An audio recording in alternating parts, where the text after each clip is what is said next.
مشاهدينا الافاضل، طابت اوقاتكم من نشرة اخبار الفضائيه الاريتريه لهذه الفتره، يصحبكم فيها محمود عبد الله بكفاح، والتي نستهلها باهم وابرز العناوين. حاكم اقليم شمال البحر الاحمر تتفقد التنقيب عن الاثار في ادوليس.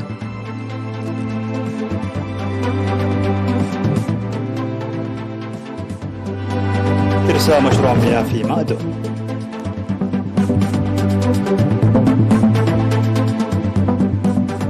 الدراج هينوك ملبران يحرز المرتبة الأولى في طواف رواندا.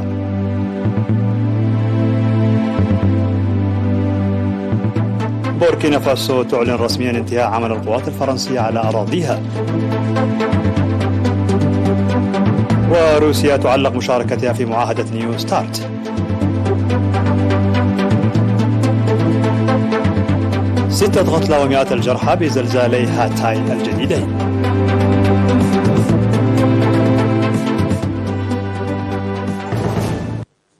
مرحبا بكم من العناوين إلى التفاصيل. زارت حاكم إقليم شمال البحر الأحمر السيدة أسمرت أبراهام منطقة عدوليس في إطار تفقدها لعمليات التنقيب الجارية عن الآثار في ميناء عدوليس الأثري. وقدم المشرف على عمليات التنقيب عن الآثار الدكتور تسقاي مدين توضيحا عن الأبحاث الجارية في المنطقة عامة، والنقطتان السادسة والثالثة والآثار الجديدة التي عثر عليها والبرامج المستقبلية. وطالب الدكتور تسقاي مدين بضرورة تعاون ودعم إدارة الإقليم لحماية الآثار الواقعة بين واديين من السيول. وأشارت السيدة أسمرت أبرهة إلى أهمية الأعمال الجارية والاستكشافات الجديدة للآثار، مؤكدة استعداد إدارة الإقليم للإيفاء بالمتطلبات. هذا وتتواصل أعمال التنقيب عن الآثار التي بدأت عام 2011 بتوسع هذا العام.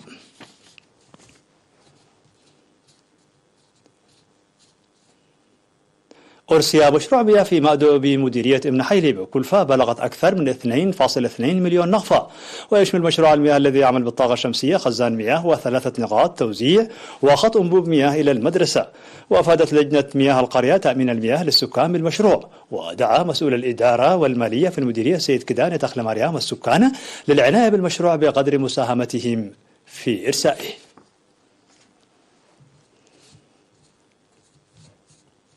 أفاد الخبراء الزراعيون في مديرية تسني بنمو الأشجار التي غرست في السنوات الثلاث الماضية بشكل جيد.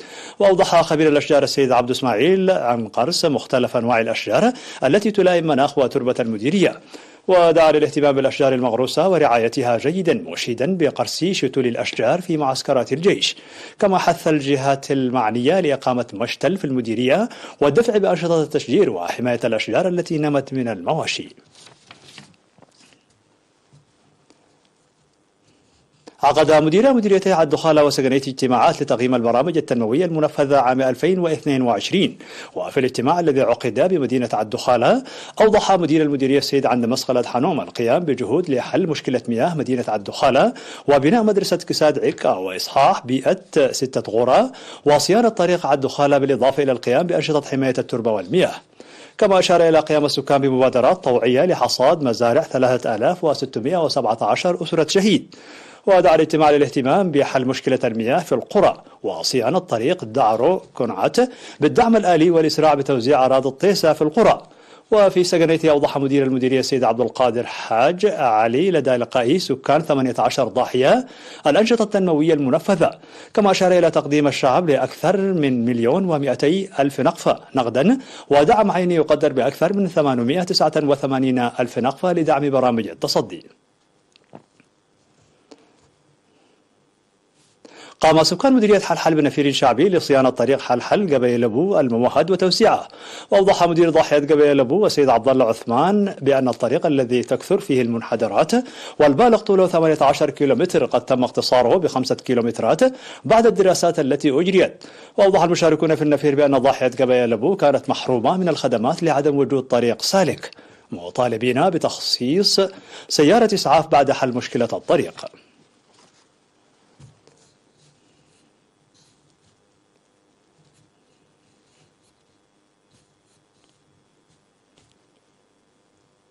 حل دراج هينوك من البرهان في المرتبة الأولى بطواف رواندا خلال الجولة الثالثة، مواصلا الإنجازات التي حققها في الجولتين الماضيتين بحلوله ثالثا في الجولة الأولى وثانيا في الجولة الثانية ليحصل بذلك على القميص الأصفر، حيث غطى طواف رواندا خلال هذه الجولة مسافة 199.5 كيلومتر.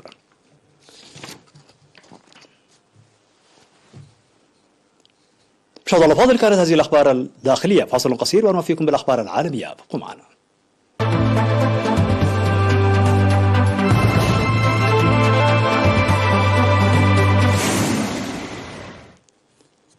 على الصعيد العالمي، أعلنت بوركينا فاسو انتهاء عمليات القوات الفرنسية على أراضيها تنفيذا لقرار السلطات البوركينية إنهاء اتفاقية التعاون العسكري مع فرنسا. ونشرت رئاسة الأركان المشتركة للجيش في بوركينا فاسو صورا لمراسم إنزال العلم الفرنسي التي تمت في إحدى القواعد العسكرية بحضور قائد القوات البرية ممثلا لرئيس الأركان المشتركة.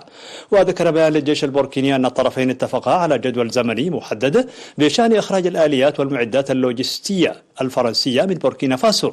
ولدى فرنسا قاعدة عسكرية في بوركينا فاسو وكتيبة مكونة من قرابة 400 جندي من القوات الخاصة.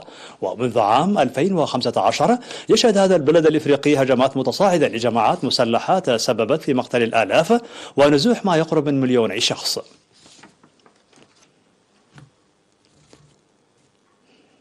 أعلن الرئيس الروسي فلاديمير بوتين تعليق موسكو مشاركتها في معاهدة نيو ستارت، وهي آخر اتفاقية متبقية مع الولايات المتحدة الأمريكية للسيطرة على الأسلحة النووية في تصعيد حاد للتوترات مع واشنطن منذ حرب أوكرانيا.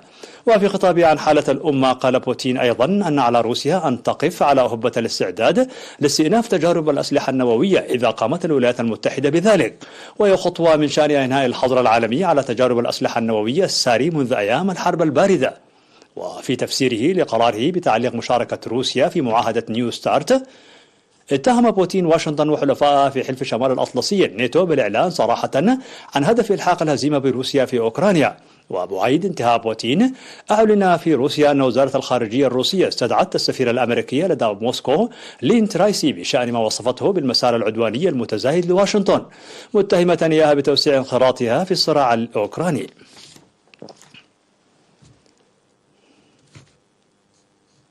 قتل 6 أشخاص وأصيب المئات جراء الزلزالين الجديدين اللذين ضربا مركز منطقتي دفنا وسمنداغ في هاتاي جنوبي تركيا مساء الاثنين، وذلك بعد أسبوعين من الزلزال المدمر الذي أسفر عن مقتل أكثر من 45 ألفا في تركيا وسوريا.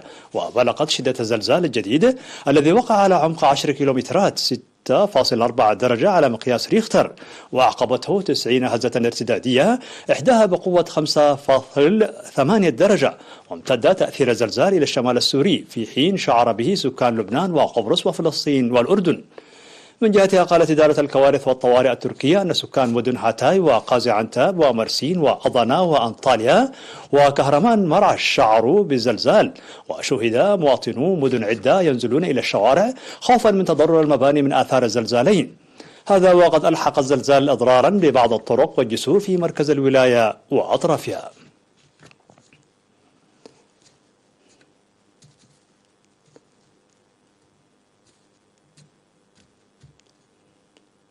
في الخبر الأخير، ظل معبر طورخم الحدودي بين باكستان وأفغانستان مغلقا لليوم الثالث على التوالي مع تقطع السبل بالآلاف من مركبات البضائع وتعرض الشركات للخسائر، في وقت يحاول فيه مسؤولون من الجانبين التوسط لإيجاد حل.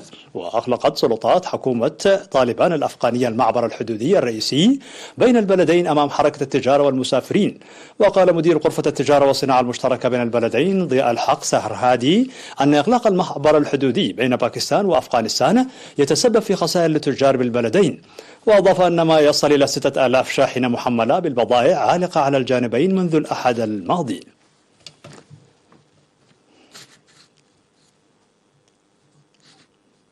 في نهاية نشر لكم تذكير بأبرز ما جاء فيها من عناوين.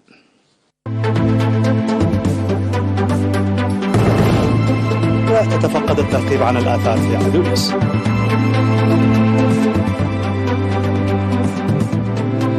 إرساء مشروع مياه في مادن.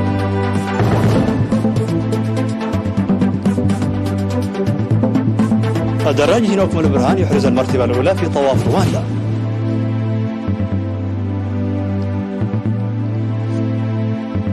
بوركينا فاسو تعلن رسميا انتهاء عمل القوات الفرنسية على أراضيها. روسيا تعلق مشاركتها في معاهدة نيو ستارت.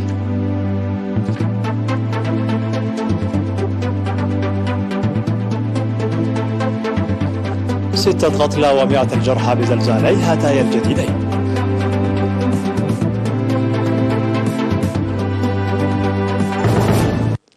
مشاهدينا الأفاضل، بهذا نكون قد وصلنا بكم إلى نهاية النشرة. شكرا على حسن المتابعة، دمتم بألف خير.